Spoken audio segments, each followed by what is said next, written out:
Yes, आप ठीक कह रहे हैं। सनातन धर्म के अनुसार भी ये संभव नहीं है, हाँ, वही बल्कि सनातन दंड धर्म है। में कि इतना जी, मुझे ज्ञात है कि उसका अपनी मंशा नहीं चलेगी और उसको अपनी सब मंशा नहीं चलेगी। तो आपकी दी हुई नौकरी उसके लिए किसी काम की नहीं है, क्योंकि वो लेकिन आप आजाद मुझे नहीं है। होमवर्क दे सकते हैं, मैं होमवर्क कर सकता हूँ आपके लिए कुछ। ठीक है, क्या हुआ? मैं होमवर्क कर सकता हूँ लाइक जैसे मैं और जान सकता हूँ कोई चीज़ अगर आप यही यही विषय देते हैं तो मैं आगे पढ़ के आ सकता हूँ। जी, जी, जी, जी, जी, बिल्कुल, बिल्कुल। क्योंकि आप जो-जो उधर एक्सप्लेनेशन दे रहे हैं, मेरे उस पे कुछ सवाल आते हैं ना, तो मैं वो रख देता हूँ। तो आप मुझे इस पर जानकारी लें और आप देखें कि क्या ये एक ऑप्शन दासी के पास मौजूद है कि अगर उसको लगे कि नहीं मैं इसके साथ सेटल नहीं हूँ तो वो जा सके। अगर ये ऑप्शन उसके पास होती, तो जंग कैसे वो कर सकती है? यानी सॉरी, यानी फिर जंग का फ़ायदा क्या हुआ उस सारी चीज़ का? अब देखें आखिर में क्या लिखा हुआ है। ये जो मनुस्मृति का श्लोक पेश किया, इसके आखिर में जो 2 लाइनें हैं उसको आप देखिएगा। ये जो नीचे वाला नहीं, ऋषि अर्थ नहीं, बल्कि उसके ऊपर वाला। जो जिसको जीते वो उसका ही भाग होगा। अब इसका मतलब ये है कि जो स्त्री जंग के अंदर, जो योद्धा या जो सेना का जो मेंबर है, वो जीतेगा, वो उसका भाग होगा, उसकी प्रॉपर्टी है, उसका पोर्शन है। अब ये कैसे मुमकिन है कि आपकी कोई प्रॉपर्टी है, वो आपकी इजाजत के बगैर कहीं और निकल जाए? भाई पोजेशन आपके पास है। तो जॉब के अंदर ये नहीं होता। जॉब के अंदर वो औरत अपनी मर्जी से कहीं भी जा सकती है, वो आपके साथ कॉन्ट्रैक्ट कैंसिल भी कर सकती है, वो कह सकती है भाई मैंने आपके पास नहीं काम करना, मैं कहीं और जा रही हूँ, वो जा सकती है। ठीक है ना? वेयर एज दासी के पास ये राइट नहीं होता। आप चेक कर लें। ठीक है जी, अब हम आगे बढ़ेंगे, आपसे जी, इजाजत लेंगे। ये कथन तो मैंने पूर्णतः इसको फोटो फोटो खींच लिए। मैं इसको ठीक। पढ़ता हूँ आमिर भाई और आप कुछ और होमवर्क देना चाहते हो तो बताइए। नहीं नहीं, मेरे ख्याल से काफी है। अब इसके ऊपर आप देखें, अगले आगे बढ़ते हैं, कुछ और लोग भी आए हुए हैं। बिल्कुल, तो बिल्कुल। उन जाने से मेरे पहले ख्याल से मैं कुछ अच्छे अच्छे अच्छे प्रशंसा के बोल भी बोलूँगा और ये भी कहूँगा कि आप लोगों के साथ रह बात करके अच्छा लगता है। मुझे ऐसा लगता है कि इस्लाम का पॉजिटिव साइड दिखा और वहीं जो दूसरे चैनल हैं, उन पे मुझे लगता है इस्लाम से बुरा कोई धर्म नहीं है। तो ये बात इतना ज़्यादा मुझ जैसे साधारण, अब मैं अपने आप को क्या बोलूँ साधारण मनुष्य के लिए बहुत ज़्यादा ये मुश्किल होता है कि क्या किया जाए और जैसे मुझ जैसे मनुष्य जो कि धर्म की खोज में वो है, मैं आपको बता दूँ मैं धर्म की खोज में हूँ। मैं जिस धर्म में जन्मा हूँ, वहाँ से हुँ, लेकर मुझे सही धर्म चाहिए। ऐसा नहीं कि आमिर भाई के चैनल पे हूँ, तो मैं कहूँ कि आमिर भाई का चैनल का धर्म ठीक है। मैं जाता हूँ मैंने मैंने कई चैनलों में जाके हुँ, भ्रमण किया है हुँ, और कई चैनलों में जो आप जानते हैं, कुछ आपके विरुद्ध बहुत राग अलापते हैं, तो कुछ हुँ, न्यूट्रल रहते हैं। कुछ ने तो आपका नाम ले लेके भी राग अलापा है। लेकिन मैं यही कहूँगा कि कैसे अपने हृदय को मैं मजबूत करूँ कि जो ईश्वर की आस्था और एक धर्म जो भी कोई भी है, मुझे नहीं पता हो सकता है वो बौद्ध धर्म एक हो सकता है जैन का हो या हो सकता है आप ही का क्यों ना हो। वो कैसे मुझे प्राप्ति मिले ये आप मुझे मैंने आपके बारे में पढ़ा है आमिर भाई त सुनने में आता है कि आप एक एथिस्ट से होते-होते फिर वापसी आपने की। तो मुझे जी। यही जानना है कि ये जो खोज है मेरी, मैं उसको कैसे करूँ बिना किसी को इन्फ्लुएंस होके, बिना किसी को प्रभावित होके किसी से, मैं कैसे करूँ? आप मुझे एज़ अ उसके लिए टीचर की तरह बता सकते हैं। नहीं, मैं एक दोस्त और एक भाई की तरह ज़रूर आपको दोस्त और भाई बताऊँगा। की तरह हाँ, बता दोस्त और भाई की तरह बिल्कुल बताऊँगा आपको। और मैं हमेशा अच्छा मशवरा देता हूँ, जो इस तरह सच की खोज में लोग होते हैं, तो वो मैं बता देता हूँ आपको। देखें, आपके पास 2 चीज़ें हैं। एक है बीता हुआ आपका अतीत है, इतिहास है, जो गुज़र गया पीछे। एक है इस वक़्त वर्तमान के अंदर आपका जो जीवन है, ठीक है? ये 2 चीज़ें रियलिटी हैं। फ्यूचर क्या होगा, ये किसी को नहीं पता। मगर पीछे इतिहास के अंदर क्या हुआ, ये आपको जानकारी है। ये मैं मोटी-मोटी बात कर रहा हूँ। अब आप किस हाल में हैं, क्या चल रहा है आपके माइंड के अंदर, ये आपको पता है। आगे का आपको नहीं पता। अब आगे का जानने के लिए या अपनी रोशनी समझने के लिए आपके पास ये 2 ज़रिए हैं, सोर्सेज़ हैं, जिनके ज़रिए आप फ़ैसला कर सकते हैं। तो वर्तमान में आपको क्या करना है अपने साथ, अपने आप को सिंसियर करना है, अपने आप के साथ सबसे पहले सिंसियर होना है, ऑनेस्ट होना है।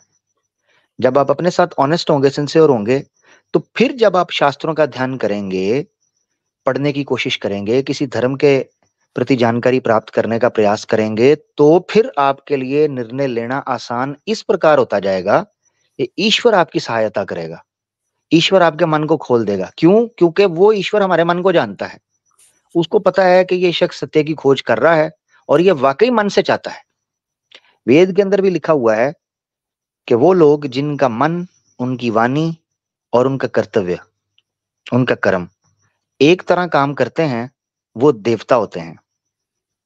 और जिन लोगों का मन कुछ और करे, वाणी से कुछ और करें और कर्म कुछ ही हो, वो दैत्य होते हैं, वो असुर हैं, वो राक्षस हैं, वो पिशाच हैं। ये वेद कहता है। यही मेरा मानना है कि अगर इंसान अपने आप को ऑनेस्ट कर ले, अपने साथ सिंसियर कर ले और माजी के बारे में जानकारी पूरी ऑनेस्टी के साथ ले, तो उसका फ्यूचर बेहतरीन हो जाता है ऑटोमेटिकली। उसके लिए आपको पढ़ना पड़ेगा, जो प्रश्न आते हैं उनका गंभीरता से उनकी खोज करनी है, उनके उत्तर की लेकिन आमिर जानकारी करनी भाई, है। जैसे बस सिंपल। आपने प्रश्न अभी किया, स्त्रियों के ऊपर किया। अभी मैं किसी स्ट्रीम में जाके ये प्रश्न पूछूँगा, तो मुझे संतुष्टि भरा उत्तर मिल सकता है। ये आप मानते हैं कि नहीं?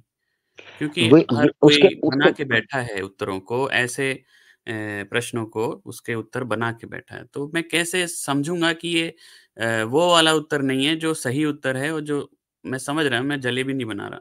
आप हाँ, नहीं, मैं समझ रहे समझ हैं रहा ना? हूँ आपकी बात। मैं आपकी बात समझ रहा हूँ। हुँ, अब उसका हल क्या है? उसका हल है थोड़ा-सा दिमाग यूज़ करना है अपना। हाँ। होता क्या है मैं आपको बताता हूँ। ये आप अकेले नहीं हैं, एक बड़ी तादाद है, ऑडियंस के अंदर भी कई लोग होते हैं और ये ह्यूमन नेचर है कि वो बड़ा ईज़िली मैनिपुलेट हो जाते हैं। जी, जी, कई वही। लोगों की नेचर, कोई लोग इतने ऑनेस्ट होते हैं, इतने इनोसेंट होते हैं, ऑनेस्ट से ज़्यादा इनोसेंट वर्ड प्रॉपर होगा। इतने इनोसेंट होते हैं कि अरे, मैं उनको कोई बेवकूफ़ बंदा भी कहता हूँ। नहीं, बेवकूफ़ बेवकूफ़ सामने वाला होगा जो उनको धोखा दे रहा है। मैंने कभी इनोसेंट का मज़ाक इसलिए नहीं उड़ाया, यानी रियल लाइफ़ के अंदर, या इवन कोई मुझे पता चल जाए कि वो बंदा इनोसेंट है, चीज़ों को समझना चाह रहा है। उसका मज़ाक इसलिए नहीं उड़ाना चाहिए क्योंकि जो बंदा उसके साथ छल करेगा ना, वो बंदा दोषी है। वो इनोसेंट है। मैं उसको मूर्ख नहीं बोलूँगा, जो इनोसेंट है। मूर्ख वो है जो उसके साथ छल कर रहा है, जो कपट कर रहा है उसके साथ, धोखा कर रहा है। वो है मूर्ख, क्योंकि वो गलत कर रहा है उसके साथ, ज़्यादती कर रहा है। अच्छा, मैं वाक़ई बहुत गंभीर हूँ इस मामले में, और मैं क तो दिल बस फिर मतलब आपको मैं हृदय से बोलना हुँ, चाहता हूँ आमिर भाई कि मुझे सत्य की प्राप्ति चाहिए, क्योंकि अ, आयु भी मेरी अच्छी खासी हो गई है, आयु ओह! मतलब ऐज। तो मैं हुँ, जानना चाहता हूँ कि अब पता नहीं कब मरण हो जाऊँ। तो उस और मैं चैनल पे जाके पूछता हूँ और मुझे संतुष्टि मिल जाती है, फिर मैं कहता हूँ मेरा ही धर्म ठीक है, तो सब बेकार है। तो यही चलें मुझे आप ऐसे एक करें, हाँ, आप ऐसे करते हैं, ये जो सवालात मैंने रखे हैं, इसमें इसमें हो सकता है आपको कुछ चीज़ें ऐसी मिले जिनको वो स्वीकार करें, तो वो आपके प्रश्न का उत्तर नहीं होगा। मैं आपको फ़र्क समझाता हूँ, इसीलिए मैंने कहा था जब मैंने टॉपिक शुरू करने लगा था, जिन्होंने शुरू से सुना है, मैंने कहा था हो सकता है बहुत सी बातें कॉम्प्लिकेटेड होंगी, क्योंकि आपको लग रहा होगा कि मैं कुछ ऑब्जेक्शन उठा रहा हूँ, हुँ। आपको ये फ़ील हो रहा होगा, मगर वो ऑब्जेक्शन से ज़्यादा एक्सप्लेनेशन और अंडरस्टैंडिंग होगी। आपको ये बताने के लिए कि जब कोई बंदा इस्लाम के ऊपर किसी प्रकार के एतराज़ात उठा रहा है, तो उसको अपने धर्म शास्त्रों को पढ़ना पड़ेगा। दैट मीन्स उसको ये मानना पड़ेगा कि जंग के, युद्ध के कुछ ऐसे नियम बनाना अवश्य ज़रूरी होते हैं, उनकी आवश्यकता होती है ताकि बैलेंस पैदा किया जा सके। जैसे मान लो किसी को दास या दासी बनाना, उस समय के ऊपर, ये इसकी आवश्यकता थी, क्योंकि युद्ध इसी प्रकार से विजय प्राप्त की जाती थी युद्ध के अंदर। अगले के राज्य को प्राप्त कर लेना, उसके धन। इसीलिए मैंने स्टार्ट में कहा था कि ये आज की स्ट्रीम जो है टॉपिक के वाइज़ इतनी कॉम्प्लिकेटेड होगी कि बाज़ जगह पर आपको लगेगा कि मैं ऐसे सवालात उठा रहा हूँ कि आप कहेंगे यार इस पर इतराज़ तो हम कर ही नहीं सकते, हम तो खुद इस्लाम के हवाले से कुछ ऐसी स्ट्रैटेजीज़ को मानते हैं। तो इसलिए मैंने कहा था कि बेसिकली आज की स्ट्रीम एक अंडरस्टैंडिंग स्ट्रीम है, जिसमें अगले बंदे को ये समझना है कि वो जिस इस्लाम के ऊपर आरोप उठा रहा है, जिस चीज़ पर इतराज़ उठा रहा है, अपने शास्त्रों को पढ़े, तो उसको पता चलेगा कि ये इतराज़ नहीं था, यही स्ट्रैटेजी थी, कमोबेश। 19-20 के फ़र्क के साथ, ठीक है ना? मान लो किसी जगह पर मान लो जैसे मेरा मानना ये है, मैं अपनी बात करता हूँ, मेरा मानना ये है कि इस्लाम के अंदर अधिकार ज्यादा दिए गए थे दासी को, सनातन धर्म के अंदर नहीं थे। इसको मैं सिद्ध करूंगा, क्योंकि जो दंड दिए गए हैं दासी के साथ कुछ अपराध करने के, उनकी वैल्यू रत्ती बराबर भी नहीं है। वो ऐसे ही है जैसे आपने किसी कुत्ते कुत्ते के साथ कुछ ज्यादती कर दी है या किसी जानवर के साथ कर दी है, उसका दंड वो नहीं है, ठीक है। वेयर इस्लाम के अंदर मलका यमीन जो होती हैं, अभी वो टॉपिक नहीं है, नहीं तो हमने स्लेवरी के ऊपर जो बात की हुई है वो स्ट्रीम देख ले। हमने स्लेवरी के ऊपर कैसर अहमद राजा साहब के साथ स्ट्रीम की थी, हमारी ग्रैंड स्ट्रीम हुई थी, ओवरऑल टॉपिक को मैंने कवर किया था, उसमें मैंने हमने देखा है। एक्सप्लेन किया था। जी, अगर जी। आपने देखी है तो अच्छी बात है। मैं देखता हूँ, इन लोग को फ़ॉलो कर रखा है मैंने। बस गुड मैंने गुड। इस्लाम के प्रति जो नफ़रत फैलाते हैं, जो एक्स मुस्लिम हैं, उनमें से मैंने एक को बस किया है, क्योंकि बाकी सब तो बहुत गंदा बोलते हैं और बहुत ही गलीच बोलते हैं, जो कि लगता है कि सुनूँगा तो मेरे कान प्रदूषित हो जाते हैं। हम्म बाकी मैं जो अच्छे चैनलों हैं, जो कि तथ्य रखते हैं, जो कि गाली-गलौच नहीं करते, उनको फ़ॉलो किया है। ठीक हो गया, ठीक हो गया।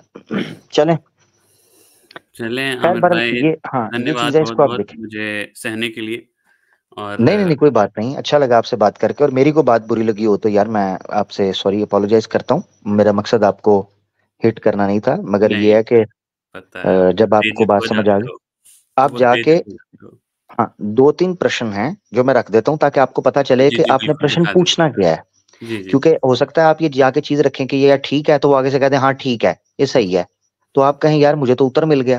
अब हाँ, आपने समझना है कि क्योंकि यहाँ कॉम्प्लिकेशन है, थोड़ी-सी ट्विस्ट है। अब आपने समझना है वो क्या है? प्रश्न क्या है? प्रश्न ये है कि क्या सनातन धर्म के अंदर युद्ध में आई हुई महिला को स्लेव बनाना, ये शास्त्रों के अनुसार है या शास्त्रों से विरुद्ध है? ये है प्रश्न। बैसाखी नहीं चलेगी क्योंकि वो फिर मेरा मेरा प्रश्न को दूसरी तरफ से मोड़ देते हैं कि जिसने पूछा वो देखो क्या करता है। अब मैं हाँ कैसे बताऊँ जी, जिसने पूछा उसने क्या किया? हाँ जी। वही मैं अब ये सिंपल पूछना है। मिसाल के तौर पे ये देखो, मैं अभी 2 टोक आपको सामने कर देता हूँ, डेमो दे देता हूँ। मिसाल के तौर जी। पे आप मुझसे पूछें, क्या इस्लाम में जंग के दौरान अगर स्लेव का सिस्टम मौजूद है, तो हम स्लेव बनाना इस्लाम अलाउ करता है? तो मैं आपको डंके की चोट बोलूँगा हाँ। अगर अगले दुश्मन आपके बना रहे हैं और वो पॉलिसी चल रही है, तो आप भी जंग के वही नियम इख्तियार करोगे जो दुश्मन कर रहा है, वरना तो आप हार जाओगे। वरना तो वो आपके स्लेव ले लेकर चला जाएगा और आप उनके छोड़ते जाओगे। तो उनके पास आपके लोग भी चले गए और अपने लोग भी वापस ले गए। तो इस तरह तो जंग हार जाओगे आप।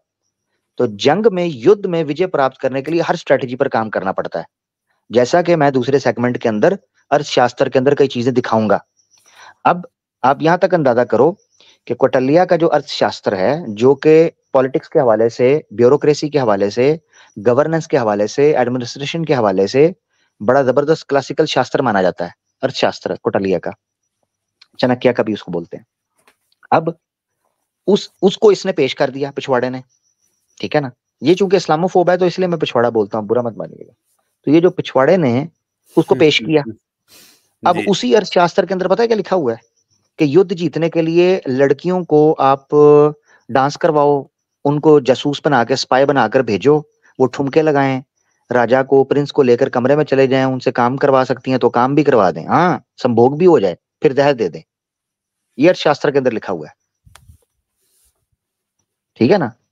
और यहां तक लिखा हुआ है कि अगर कोई कन्या है, कोई पत्नी है, कोई औरत है, वो अगर किसी मर्द से बदतमीजी कर रही है, अपने पति से, अपने पिता से, तो उसको डंडे से पीटो।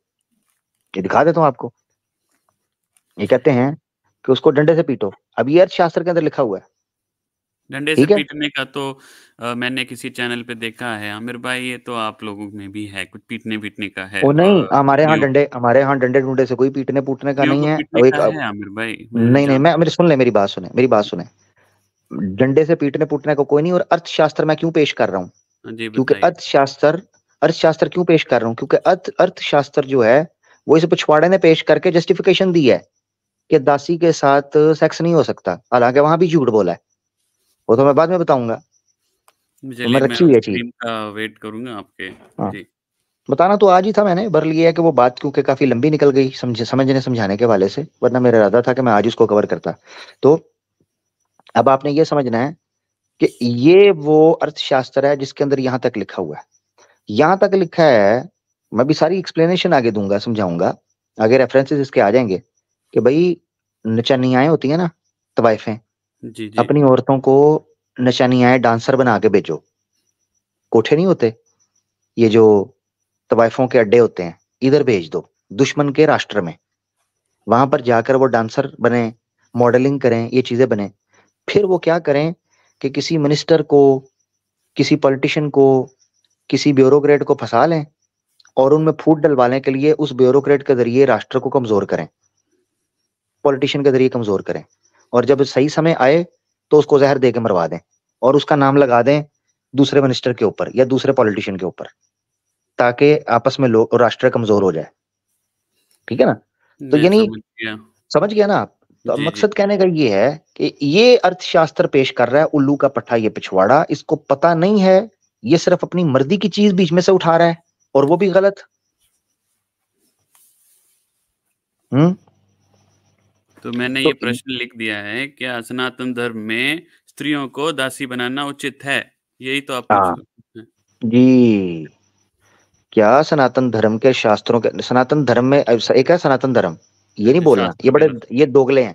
जी, अच्छा। सनातन धर्म बोलेंगे तो देखो यार, मैं किसको कह रहा हूँ, ये दोगले हैं जो खुद मेरा भाई सनातनी है, ठीक है, मगर अच्छा नहीं, वाला है, नहीं, ऑब्वियसली, अरे ये मैं नहीं, मैं सत्य की इस्लामोफोब की बात। मैं बात कर रहा हूँ, लेकिन मैं समझता हूँ कि आप उस उनको कह रहे थे। अब मैं हाँ मैं सत्य उनको की कह तलाश में हूँ, सनातनी खुद को अभी पहचानता हूँ, लेकिन रहा मैं हूँ। सत्य की तलाश में हूँ। हाँ ठीक है।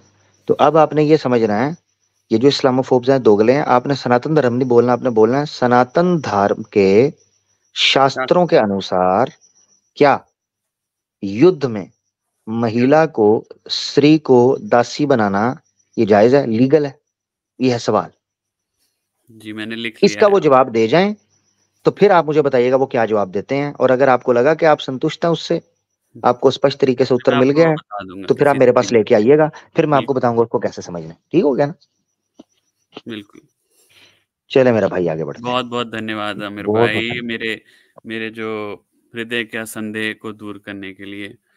बहुत शुक्रिया मेरे प्यारे भाई, कोई ऐसा दिक्कत नहीं है, बस आप भी मुझे माफ नहीं, कीजिएगा कोई बात सख्त कर जाऊं तो। नहीं, ठीक है, आप नहीं, अच्छे अपना भाई हैं ख़्याल मेरे। रखिए, ईद मनाइए, अभी तो दूसरा-तीसरा दिन चल रहा है, कितना दिन चलती है? 4-5 दिन चलती है ना? नहीं नहीं मनाइए नहीं और नहीं यार। कम खाइए थोड़ा जो भी खा रहे हैं। अब पेट के विषय से मैं कह रहा हूँ। हाँ हाँ हाँ हाँ।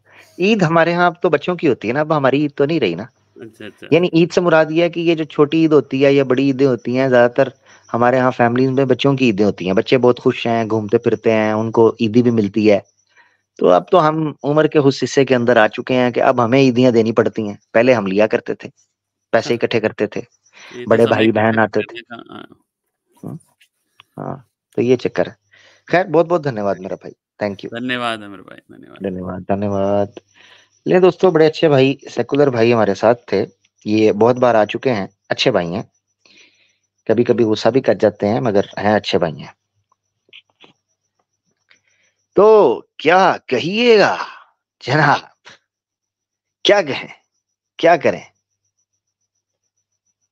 सेकंड सेगमेंट रहता है अभी, उसके अंदर हमने आपको समझाना है कि सनातन धर्म में शास्त्रों के अनुसार जब किसी लड़की को युद्ध में दास बनाया जाता था, तो ठोका ठुकाई प्रोग्राम किस प्रकार संग्राम, आय हाय कैसा बना है, संग्राम में ठोका ठुकाई प्रोग्राम, आह क्या कहने, क्या कहने।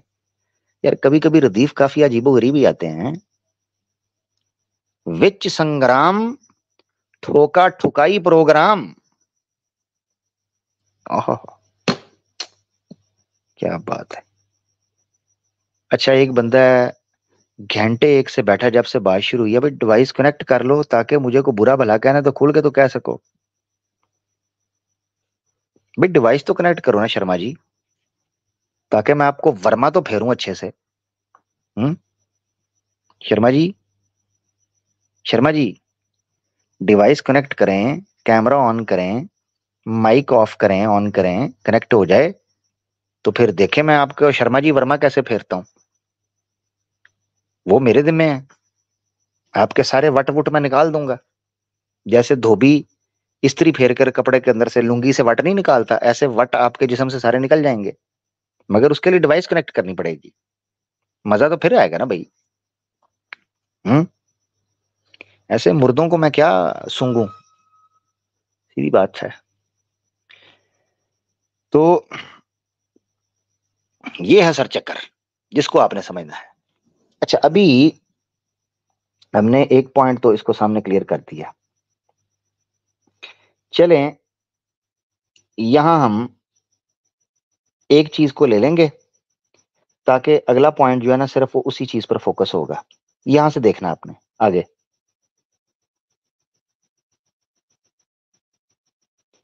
भाई टेक माय नेम। यार फैज भाई इधर कुरानदाजी शो चल रहा है भाई, आपका नाम ले लूं, आपका इनाम निकला है। ले लिया नाम आपका भाई, खुश रहें, बुरा ना माने हैं। लो जी, सुने जी। संलग्न पुरुष को राजा। ले जी, सुनना है आपने। ये उल्लू का पठा वहां दासी के साथ ठोका ठोकाई को निषिद्ध करने के लिए, पता है कौन सा परम। यार मूर्खता की कोई कोई सीमा होती है यार, मूर्खता की कोई सीमा, मूर्खता की। दो डिफरेंट विषय हैं, विषय अंतर करके व्यभिचार और बलात्कार को लेकर आ रहा है दासी के विषय के ऊपर। यार इंतहा है। एक मिनट जरा मुझे देना, मुझे लगता है मेरे को गेस्ट आए। एक मिनट।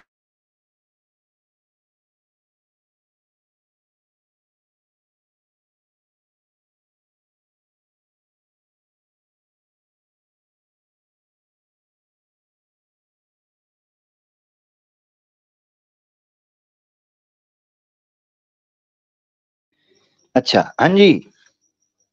ओ जनाब, ओ यार मेरी बात सुनो यार, तवज्जो करो यार सनातनियों। यार इस्लाम की नफरत के अंदर अकल का दलिया बना दिया है क्या, वो भी गोबर वाला। यार ये तो ज्यादती है। सवाल ये है कि बलात्कार और व्यभिचार ये अलग इशू है, दासी का युद्ध में वश में आना और आपका भाग बनना ये एक अलग विषय है। इस उल्लू के पट्टे ने मनुस्मृति के दूसरे श्लोक को सामने रखकर यह सिद्ध करने का प्रयास कर रहा है, प्रयत्न कर रहा है, प्रयत्न। पिछवाड़े हैं, प्रयत्न, प्रयास नहीं, प्रयत्न। पता नहीं क्या ये ड्रामेबाजी बोलते रहते हैं। अच्छा, तो ये जो तू प्रयत्न कर रहा है, ओ भाई ये तो विषय ही और है, ये तो टॉपिक ही और है। अभी मैं आपके सामने रखूंगा, तो अभी सुन लें आप, ताकि आपको पता चले कि ये बेसिकली यहां से ये क्या चीज पेश करने की कोशिश कर रहा है और चूना लगा रहा है अपने सनातनियों को। जी चलना। तो इसी मनुस्मृति के इस श्लोक को नहीं पढ़ पाती हैं जो मैं भी बोलने जा रहा हूं। पर स्त्रियों से बलात्कार और व्यभिचार करने में संलग्न पुरुष को राजा व्याकुलता पैदा करने वाले दंडों से दंडित करके देश से निकाल दें। अतः अब आपने सुनना है, अब आपने सुनना है। पर स्त्रियों से, जो पर स्त्रियां हैं यानी के स्ट्रेंजर्स, जिनको इस्लामिक भाषा के अंदर बोल रहे हैं गैर महरम, वो स्त्रियां जो गैर महरम हैं, या वो मेरे ख्याल से गैर महरम से ज्यादा प्रॉपर वर्ड होना चाहिए, जिनके साथ विवाह नहीं आपका हुआ हो ना, ठीक है, उनको बोलना चाहिए। तो पर स्त्रियों से बलात्कार और व्यभिचार करने में जो है ना संलग्न पुरुषों को राजा व्याकुलता पैदा करने वाले दंडों से दंडित करके देश से निकाल दे। अब ये प्रोग्राम मैंने किया हुआ है 2 एपिसोड में, पर्दा in Sanatan Dharma, dress code for ladies in Sanatan Dharma, वो 2 एपिसोड है, वो देख लें। उसमें मैंने ये श्लोक पेश किया था। अब ये श्लोक बेसिकली ये बता रहा है कि पराई स्त्रियों से, यानी जो आपकी पत्नी नहीं है, आपकी पत्नी नहीं है, उसके साथ व्यभिचार करना, फॉर्निकेशन करना या रेप कर देना, यह दंडनीय है।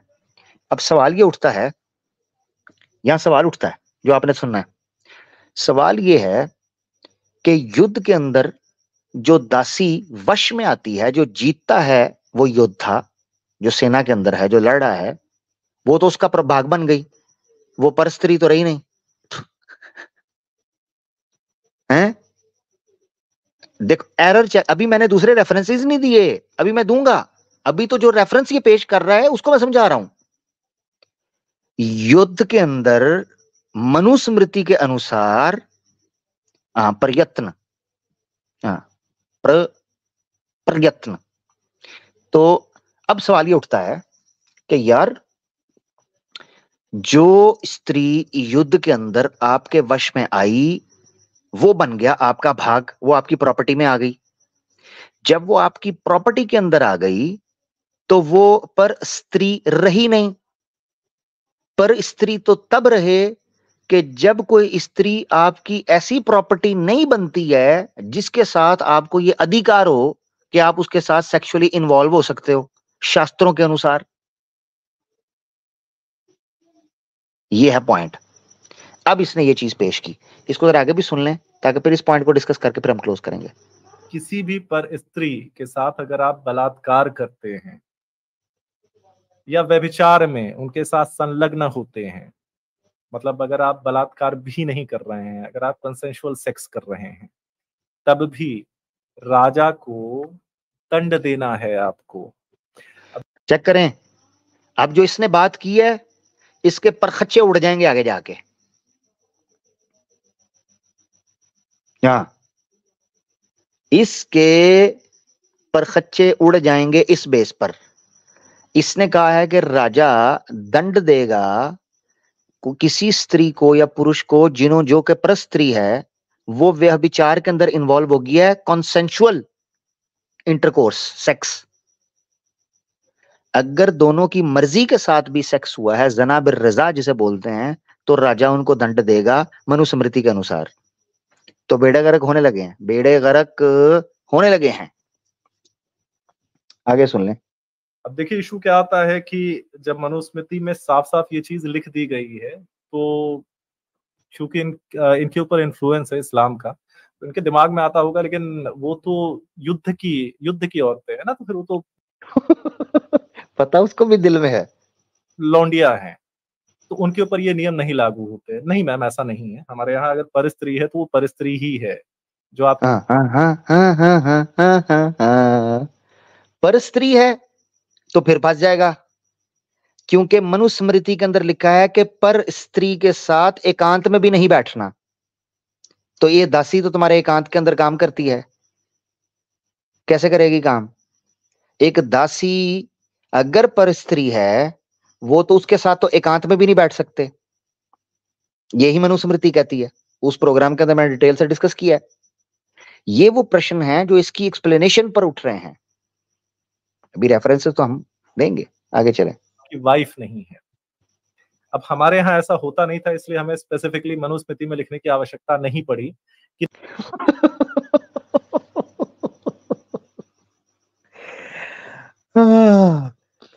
हमारे यहाँ ऐसा होता नहीं था, इसलिए हमें मनुस्मृति में लिखने की आवश्यकता नहीं पड़ी। कौन कह रहा है? पिछवाड़ा। क्या क्या नहीं होता था कि हम किसी स्त्री के साथ, पर स्त्री के साथ व्यभिचार होता ही नहीं था, तो इसलिए हमें सेपरेटली ये लिखने की जरूरत ही नहीं पड़ी। यानी उसके साथ, सॉरी, पर स्त्री के साथ नहीं, आपकी जो है यार, ये जो स्लेव होती है, हाँ दासी, कहता है दासी के साथ कभी ये होता नहीं था, इसलिए सेपरेटली ये लिखने की जरूरत नहीं पड़ी।